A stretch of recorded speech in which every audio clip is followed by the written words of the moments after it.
Baik, kita akan langsung membahasnya pemirsa dengan dua narasumber yang sudah hadir di Apa Kabar Indonesia Malam. Hari ini sudah ada Prof. Gun Gun Herianto yang merupakan pakar komunikasi politik UIN Syarif Hidayatullah. Selamat malam Prof. Gun Gun. Selamat malam Mbak Tiara. Terima kasih sudah hadir. Kemudian juga di sebelahnya sudah ada Mas Kirdi Putra yang merupakan pakar mikro ekspresi. Selamat malam Mas Kirdi. Selamat malam. Baik, saya ke Prof. Gun Gun terlebih dahulu ya Prof. Kalau kita melihat narasi yang beredar di publik dalam konteks komunikasi politik ini, apakah betul ada semacam rekayasa komunikasi ataupun juga rekayasa narasi politik yang memang sengaja disebarluaskan begitu? Jadi begini ya, politik itu kan terkait dengan persepsi. Jadi ada namanya CPM dalam komunikasi politik itu, Communication of Privacy Management. Dan itu biasa, semua aktor politik pasti sadar bahwa dia bertarung bukan di ruang hampa, tapi bertarung dalam pergumulan kepentingan politik. Dan masing-masing pihak kan membuat narasi. Jadi kalau dibilang ini adalah pertarungan narasi, ya memang akan ada pertarungan narasi. Politik di satu sisi adalah tindakan memengaruhi orang lain.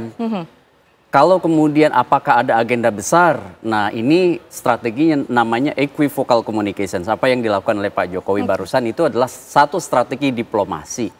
Biasanya tujuannya untuk satu, menurunkan tensi, tekanan dari berfokus pada dia untuk kemudian menjadi perbincangan lain.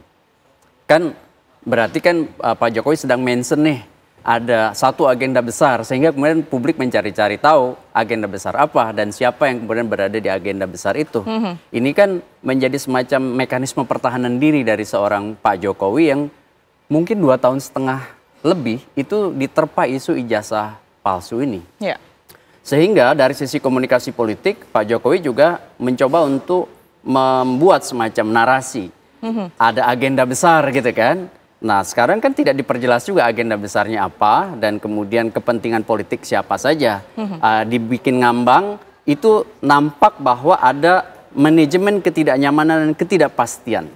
Itu ada teorinya, itu Aum strategi teori ya, yang kemudian kalau kita bicara soal uncertainty anxiety management, kalau misalnya ada tekanan seperti ke Mbak Tiara, orang ada banyak statement yang menekan, maka Anda mekanisme pertahanan diri yang dilakukan misalnya dengan cara, oh ya itu orang sedang berupaya untuk bisa melemahkan saya, sehingga kemudian dia bisa semacam exit ya, exit strategi secara politik untuk kemudian publik mencari tahu apa nih dan siapa gitu, sehingga kemudian fokus pada ijazah palsunya sedikit bergeser. Baik. Ada pernyataan dari Pak Jokowi yang kemudian ini sengaja dikeluarkan untuk memancing rasa penasaran publik begitu, kurang lebih ya Prof. Gun Gun ya. Dan Mas Kirdi mungkin bisa menyoroti juga, ini menarik kalau kita lihat dari body language ataupun juga bahasa tubuh dari Pak Jokowi ini kan nampaknya selama ini sebenarnya susah terbaca ya Mas ya. Tapi kalau dari video barusan ataupun yang sudah beredar, ini sebenarnya apa yang ingin disampaikan Pak Jokowi berkaitan dengan narasi yang selama ini beredar ijazah palsu? Sebetulnya kalau kita bicara bahwa itu susah dibaca, itu sebabnya karena Pak Jokowinya sendiri menurut saya sudah sangat banyak, rata-rata sudah sangat siap untuk apa yang akan beliau omongkan, gitu, sampaikan. Sehingga ada dalam istilah masyarakat populis itu namanya poker face. Ada orang-orang yang sangat bagus jaga ekspresinya, jaga gerakannya, gestur segala macam, karena menjaga bocornya informasi tanda petik yang muncul dari pola komunikasi nonverbalnya. Nah, sama dengan kondisi Pak Jokowi ini sebetulnya kalau ditarik dari awal tadi, memang bocorannya dikit banget tuh, kecil gitu. Tapi justru kelihatan di bagian akhir, menjelang akhir ketika bicara, begitu selesai ada agenda besar segala macam, mulai kelihatan di bagian akhir dia mulutnya mengatupkan sedikit kayak gitu, bibirnya menipis, ini kerutnya. Ini adalah emosi yang sifatnya marah sebetulnya. Tapi marahnya itu kita nggak bisa hubungkan langsung dengan masalah apakah substansi tentang ijazahnya, tetapi bahwa ada sebuah agenda besar yang tanda petik melawan dirinya. Menurut saya bagian itu yang justru membuat marah. Nah, kalau kita bicara bahwa ada sebuah agenda besar, saya sepakat dengan kata-kata Prof. Gun Gun tadi, bahwa sebetulnya kalau dalam politik, segala sesuatu yang masuk atau menyerang seseorang sudah pasti tidak terjadi hanya karena iseng-iseng aja. Saya nggak percaya bahwa ada seseorang sekelas misalnya Roy Suryo gitu. kayaknya iseng cari tahu gitu. Ya. Kan nggak kayak gitu ya. Jadi kalau ada sebuah agenda besar, saya sepakat sekali bahwa itu adalah bagian dari untuk melontarkan mata panahnya nggak lagi ke Pak Jokowi. Oke, baik Mas Kidi, nampaknya ini menarik sekali ya kalau kita lebih jelas lagi, lebih detail lagi gitu membahas satu persatu bagaimana kemudian respon Pak Jokowi. Nanti di segmen selanjutnya kita akan putar ulang ya bagaimana kemudian ini respon keseluruhan dari Pak Jokowi. Tapi kami jeda dulu, pemirsa. Apa Kabar Indonesia Malam masih akan kembali untuk Anda sesaat lagi. Ada kembali di Apa Kabar Indonesia Malam, pemirsa. Saya masih tertarik ya untuk menggali lebih dalam lagi, membiarkan Mas Kirdi untuk membedah satu persatu begitu ya Mas ya, bagaimana kemudian ini respon dari Pak Jokowi dalam isu ini, karena memang sudah berbulan-bulan juga. Kita akan langsung putar kembali videonya, respon dari Pak Jokowi ini. Silakan. Kemarin sudah dalam proses penyidikan. Ya sudah serahkan pada mungkin boleh sambil dikomentari Mas Kirdi. Kemudian kita lihat kalau kita lihat di bagian sini sebetulnya ini kan reaksi standar yang biasa dilakukan oleh Pak Jokowi juga. Dari mimik juga standar begitu betul. ya. Oh, sangat standar. Dan buat saya ini cara sembunyinya Pak Jokowi untuk menyembunyikan emosinya. Baik, karena memang kalau kita melihat Pak Jokowi juga dalam respon beberapa hal ekspresinya relatif lebih sama begitu ya, sama saja begitu ya. Gini, sama saja itu bukan muncul karena sebuah tanda petik memang aslinya cuma sama saja, enggak. Bisa juga pengalaman selama sekian puluh tahun kehidupannya beliau, bahwa udah tahu bahwa kalau menyatakan sesuatu tuh nggak usah terlalu ekspresif. Nah, dalam hal ini kalau kita bicara wawancara media, apalagi sekelas Pak Jokowi misalnya, nggak mungkin Pak Jokowi ditanya tiba-tiba oleh yang mau wawancara di depannya, berani-beraninya nanya yang tiba-tiba di luar skrip gitu. Artinya kan udah ada diskusi sebelumnya, sehingga kemampuan Pak Jokowi untuk menjaga wajah itu sebetulnya cukup bagus. Pak Jokowi tahu harus seperti apa begitu harus intinya seperti apa. Ya. Oke, baik. Ini nampaknya juga belum ada gestur dari tangan yang berlebihan begitu ya. Apa yang bisa diartikan dari sini Mas Kirdi? Bagian sini sebetulnya tidak banyak informasi yang kita bisa gali tentang emosinya Pak Jokowi. Karena kan sebetulnya microekspresi adalah membaca emosi yang bocor melalui ekspresi wajah, tarikan samping mata, tarikan terusannya senyum, dan segala macam seperti itu. Nah, bagian sini tepat tadi barusan lewat tadi gitu ya, itu adalah ekspresi ketika seseorang itu ekspresi dasarnya itu namanya anger, ekspresi dasar itu marah. Cuman tidak ditampilkan seperti marah yang meledak-ledak atau eksplosif, tetapi menahan sesuatu di dalam. Nah, marahnya kenapa? Itu yang nggak bisa kita langsung hubungkan langsung dengan bahwa itu hubungannya dengan masalah ijazah. Tetapi cenderung ketika pertanyaan terakhir itu kan masalah pemakzulan Gibran misalnya. Bisa diartikan nggak kalau respon itu adalah ekspresi marah Pak Jokowi terhadap isu pemakzulan dari anaknya gitu ya, yang merupakan wakil Presiden Republik Indonesia begitu? Bahwa itu terhubung iya. Terhubung ke situ ya. Tetapi saya tidak berani untuk bilang bahwa ini marah karena masih dalam tahap tarikannya itu tidak secara jelas terlihat.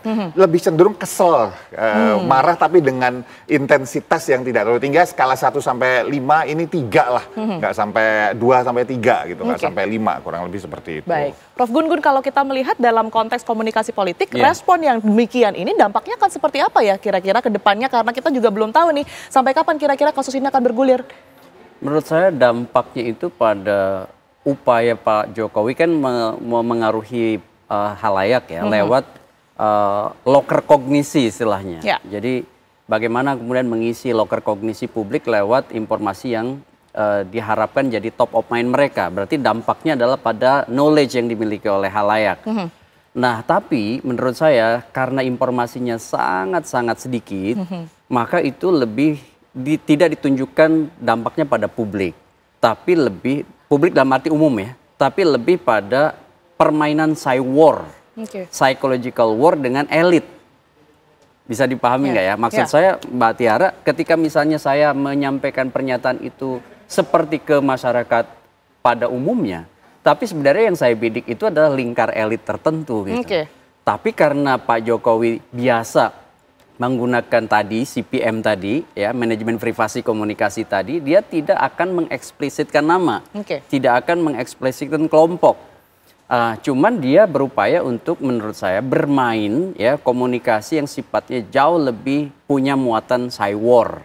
Ya. Jadi siapa kira-kira yang dituju? Ya saya nggak tahu ya, tapi kan bacaan politik akhir-akhir ini kan ada kelompok yang sedang berupaya memverifikasi ijazahnya.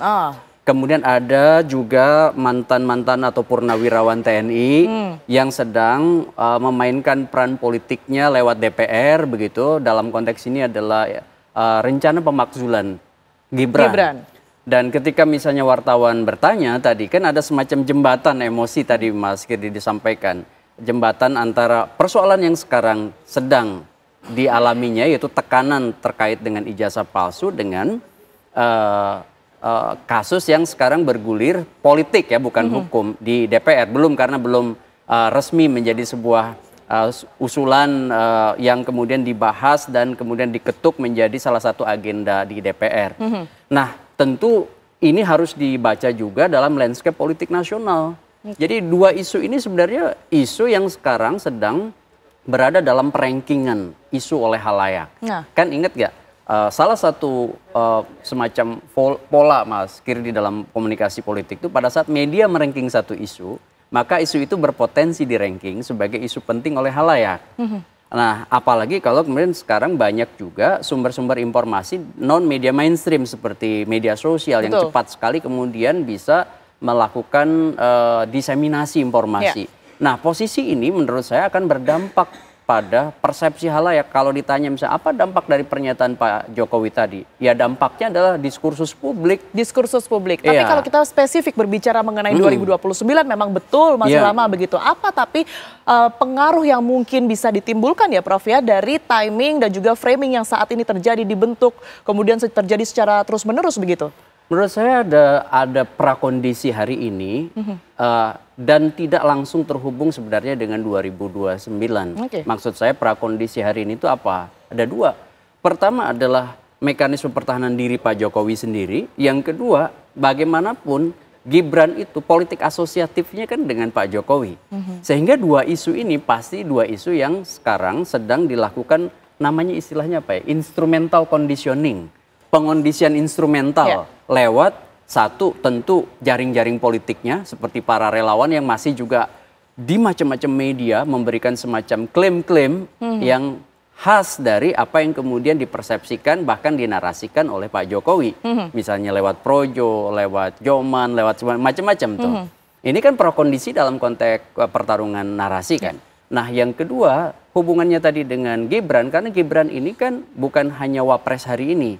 Tapi adalah orang yang punya tentu perencanaan masa depan politik yang kita suka atau tidak suka, terlepas dari afiliasi politik masing-masing, itu akan dijadikan semacam tokoh hari ini dan tokoh hari masa mendatang. Tokoh hari ini dan tokoh masa mendatang. Masalahnya adalah ada yang berupaya melegitimasi, ada juga yang berupaya mendelegitimasi. Nah, pertarungannya terjadi di situ. Oke, menarik jika kita berbicara mengenai wapres kita, Mas Kirdi. Kalau tadi sudah dijelaskan bagaimana kemudian Pak Jokowi memberikan respon begitu ya. Ini kan juga menjadi salah satu yang kemudian disoroti mengenai adanya isu pemakzulan. Anda melihat bagaimana kemudian ya respon mungkin dari secara body language juga ketika isu pemakzulan itu juga santer dibicarakan. Jadi kita bisa melihat bersama kan sebetulnya kalau lihat tadi bahwa respon emosinya justru baru muncul setelah masalah pemakzulan itu juga dibawa ke permukaan wawancara tersebut. Tapi kalau berbicara mengenai Gibrannya sendiri, Mas Gibrannya sendiri kita dibandingkan dengan Pak Jokowi misalnya apakah lebih ekspresifkah, lebih banyak makna yang kemudian ini bisa ditangkap dari Mas Gibran? Buat saya Gibran sendiri sebetulnya juga tidak terlalu ekspresif ya. Dan kalau saya mau minjam istilah dari Prof Gun-Gun tadi, bahwa sebetulnya cara Gibran dalam memberikan komunikasi ke publik itu dari semenjak ketika debat Pilpres itu sudah istilahnya mengcopy itu Pak Jokowi. Kenapa? Karena simple, manusia cenderung begitu melihat pola yang sama, maka dia akan mengasosiasikan, itu bias persepsi sebetulnya. Jadi kalau saya tersenyum, ada orang misalnya merasa bahwa kalau orang tersenyum itu pasti orang baik.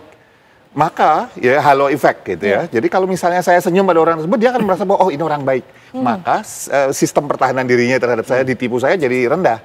Nah, bayangkan bahwa Mas Gibran itu semenjak debat Pilpres, itu tanda petik, saya pernah memberikan komentar terkait hal tersebut, itu mungkin 95% itu sama dengan Pak Jokowi. Nah, kenapa? Ngapain susah-susah mengcopy, membuat sebuah citra baru? Kalau citra lama aja sudah ada di hati masyarakat Indonesia yang banyak, apalagi yang mungkin tingkat likabilitasnya mungkin masih di atas 50% gitu, langsung tercopy bahwa ini kayak Pak Jokowi, gitu. Jadi masyarakat pun juga secara tidak langsung mengingat apa yang kemudiannya sudah pernah terjadi ataupun dalam hal ini adalah respon-respon apa yang kemudian diberikan oleh Pak Jokowi begitu ya? Betul. Nah, yang jadi masalah kan ini dua individu yang berbeda. Betul. Nah, bias persepsi itu yang berbahaya di sini. Saya nggak berani bilang prestasinya Gibran, Mas Gibran gitu seperti apa gitu, Pak Jokowi seperti apa. Tetapi akhirnya yang bahaya adalah yang langsung menyamakan bahwa individu A itu sama dengan individu B. Bagusnya A, bagusnya B. Tapi ini juga berlaku bahwa jeleknya A, jeleknya B ya. Jadinya yang makin nggak suka tuh gitu. Tetapi yang suka kalau di atas 50% ya juga akan suka ke kopi sukanya. Itu sudah bicara tentang kondisi psikologis orang ketika melihat tadi cara untuk berkomunikasi yang disamakan tadi. Oke, Prof Gun-Gun, kalau ini terus bergulir sampai kita tidak tahu ya, ada yang kemudian menduga minggu depan ini sudah ada tersangkanya, ada yang juga menduga bahwa ini akan masih terus berlangsung beberapa bulan ke depan. Siapa sih sebenarnya yang paling diuntungkan selain nama Pak Jokowi ini memang terus diingat oleh masyarakat? Ya begini ya, yang paling diuntungkan tentu mereka yang punya satu strategic planning. Karena politik itu soal intensi, iya kan? Selain persepsi ada intensi untuk memengaruhi dan mengendalikan power. Kan begitu. Siapa yang berkepentingan dengan mengendalikan power? Selain yang legitimate power Pak Prabowo, tentu adalah kekuatan-kekuatan real politik yang sekarang tentu memiliki para wakilnya di DPR. Artinya partai politik. Kan membaca partai politik, pergerakan aktor-aktor partai politik ini penting. Kenapa? Karena misalnya sekarang berada dalam satu kongsi belum tentu selalu seirama. Ya. Betul nggak? Nah, belum lagi misalnya mereka aktor yang punya kepentingan kontestasi elektoral 2029. Jangan berpikir 2029 itu lama. Ya kan sekarang 2025 itu sudah banyak yang mulai ya mengambil positioning. Sekalipun berada dalam satu kongsi politik ya dengan Pak Prabowo, tapi bisa jadi kepentingan politiknya berbeda. Apalagi presidensial threshold itu sekarang kan berubah gitu ya. Kalau kemarin kan tinggi sekali ya 20% kursi DPR atau 25% suara sah nasional. Nah sekarang kan berubah tuh sehingga akan banyak aktor yang punya kepentingan untuk maju gelanggang pertarungan. Proses itu menurut saya tidak bisa ditunjuk hanya satu atau dua kelompok. Tapi kita bisa baca mana sekarang yang melakukan legitimasi dan mana yang melakukan delegitimasi sebagai bagian dari berada dalam posisi politiknya yang aman, baik secara politik dengan kekuatan politiknya maupun individunya. Contoh ya, pemakzulan belum tentu ujung dari pemakzulan itu adalah jatuhnya Gibran. Bisa jadi delegitimasi Gibran, iya kan? Nah, siapa yang punya kepentingan dengan proses delegitimasi Gibran? Banyak tentu. Tapi apakah salah atau tidak? Itu akan kembali kepada pertarungan pembuktian-pembuktian. Sehingga di satu sisi bicara politik itu bicara persepsi, tapi di sisi lain adalah tindakan politik yang diverifikasi. Nah contoh misalnya aktor politik yang ada di DPR. Sekarang Mbak Tiara lihat, apakah satu produk mungkin nggak terjadi? Misalnya seperti pemakzulan, berujung sukses atau tidak, tergantung pada sikap para politisi di DPR juga. Kalau dihidupkan, oke jadi. Dan itu bisa aja jadi guliran isu yang kemudian real dan menekan Gibran. Sekaligus kalau menekan Gibran juga menekan Pak Jokowi gitu loh maksud saya. Baik, ini kan banyak sekali ya belakangan ini narasi politik, kemudian juga narasi hukum, Prof Gun-Gun, yang bisa dikatakan agak kabur begitu ya, bagaimana kemudian ini masyarakat ataupun juga publik memaknainya. Nah, kita memfilter ini seperti apa ya untuk kemudian mendapatkan informasi yang bahkan dari segi bahasa tubuh saja ini masih susah untuk diartikan begitunya arahnya kemana? Ya memang gini ya, kita butuh satu kerja kolektif untuk membangun political literacy mainstreaming. Jadi memang isu-isu yang apa namanya, sebut aja isu-isu pinggiran yang dipaksakan menjadi isu-isu utama dan itu menegasikan isu-isu yang jauh lebih besar, itu kerap dimainkan oleh para elit. Contoh misalnya, harusnya isu ijazah palsu itu kan lebih cepat selesai. Betul. Tapi kemudian bergulir sehingga kemudian publik teralihkan perhatiannya dari isu-isu yang jauh lebih substantif dan jauh lebih besar dari sisi hukum maupun dari sisi politik kebangsaan. Iya kan? Contoh misalnya isu hukum mana yang sebut aja di ranking sebagai isu penting sekarang. Nyaris semua berada di bawah isu soal ijazah palsu. Padahal banyak sekali isu tambang, ya isu lingkungan ya, kemudian mungkin isu kebocoran anggaran di banyak sekali daerah, itu terlupakan. Ada sih, tapi kemudian isu itu lagi-lagi menjadi isu minor, tidak kemudian menjadi isu mainstream dalam dua tahun setengah atau bahkan mungkin intens dalam 1 tahun belakangan ini. Nah maksud saya publik menurut saya bisa diberi semacam pilihan apa, itu bergantung pada para opinion maker. Dan media juga, tanggung jawab media untuk merankingkan isunya apa gitu. Baik. Mas Kirdi, kalau kita melihat dari kebiasaan-kebiasaan Pak Jokowi, kemudian juga narasi-narasi yang sering diucapkan, termasuk bagaimana body language, ya Anda melihat ini adalah semacam reaksi yang spontankah atau memang sudah semacam direncanakan sebelumnya? Dan kalau melihat reaksi-reaksi seperti ini, indikasinya apa? Gini, terlalu naif kalau buat saya ya.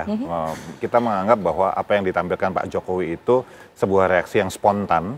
Satu, karena kalau kita bicara hanya satu titik event aja, contohnya wawancara ini, sudah pasti Pak Jokowi sudah siap dengan jawaban-jawaban atas pertanyaan-pertanyaan yang kemungkinan besar diajukan. Apa saya akan ditanya, kan gitu, sudah tahu gitu. Dan beliau juga pasti punya tim yang sudah mempersiapkan hal itu. Itu satu. Yang kedua, segala sesuatu yang ditampilkan oleh Pak Jokowi, saya nggak bilang semua, tetapi sebagian besar kalau kita lihat, banyak sekali Pak Jokowi itu memang sudah sangat terlatih dari zaman dulu ketika masih wali kota. Yang pas wali kota, Pak Wali Kota yang Prof Gun Gun ya, itu sebetulnya masih agak kelihatan gitu ya, beberapa ekspresi gitu. Tapi makin ke sini sebetulnya ketika dia jawab misalnya, "Loh kok tanya saya?" Misalnya kayak kata-kata kayak gitu. Itu pun sebetulnya tanda petik gurauan yang dia tahu ini akan membuat orang membicarakan hal tersebut. Dan di dalam kalau kita bicara tentang opini publik gitu ya, kan bisa misalnya apakah positif, negatif. Tetapi yang jelas Pak Jokowi akan terus dibicarakan. Nggak akan tenggelam. Jadi buat saya ini saya tadi belajar sekali dari Prof Gun bagaimana gitu cara-cara menjawabnya, kebiasaan dalam respon begitu ya. Bahwa banyak masyarakat Indonesia konten nomor 2. Bagaimana seseorang mendeliver message itu nomor 1. Jadi santun. Dilihat. Dan kita kapan Pak Jokowi nggak santun?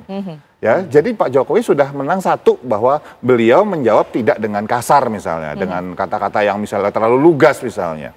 Yang kedua, sudah direncanakan dengan sangat baik, walaupun memang masih ada yang dibocor dikit gitu, itu nggak apa-apa lah. Bocor itu gimana indikasi ya Mas Kirdi? Yang tadi yang saya katakan bahwa kemudian masih ada kesel sedikit gitu dan kelihatan, itu kan kita namanya bocor tuh istilahnya, seperti itu. Dan yang terpenting adalah, apapun isunya yang sedang dibawa, saya sepakat sekali bahwa masih ada isu-isu lain sebetulnya yang mungkin kualitas pentingnya itu jauh gitu ya. Tadi isu tambang lah, isu ini itu segala macam ya.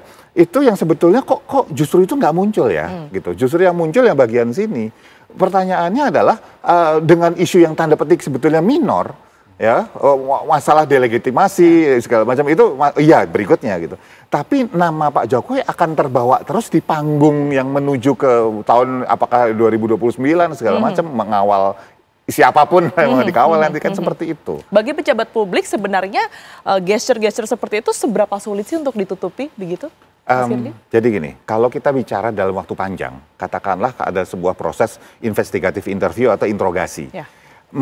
Akan sangat sulit untuk kemudian dalam waktu katakan 1 jam untuk terus mempertahankan gestur seperti itu. Sulit. Tapi pertanyaannya kalau dalam interview 15 menit, setengah jam, apalagi ada cut, dipotong seperti macam-macam, ya cukup oke sih, bisa semua orang sebenarnya bisa melatih dirinya untuk itu. Baik. Ya. Baik, terima kasih banyak Mas Kirdi atas perspektifnya dan juga Prof. Gun-Gun ya. Kita nantikan bersama bagaimana kemudian ujung dari kisah ini, karena seperti yang dikatakan tadi bahwa ini nampaknya akan terus bergulir sekalipun juga dengan kasus-kasus yang lain begitu ya. Bisa jadi Mobius strip. Oke, kalau dari Prof. Gun-Gun. Terima kasih semuanya, sehat selalu Bapak-Bapak.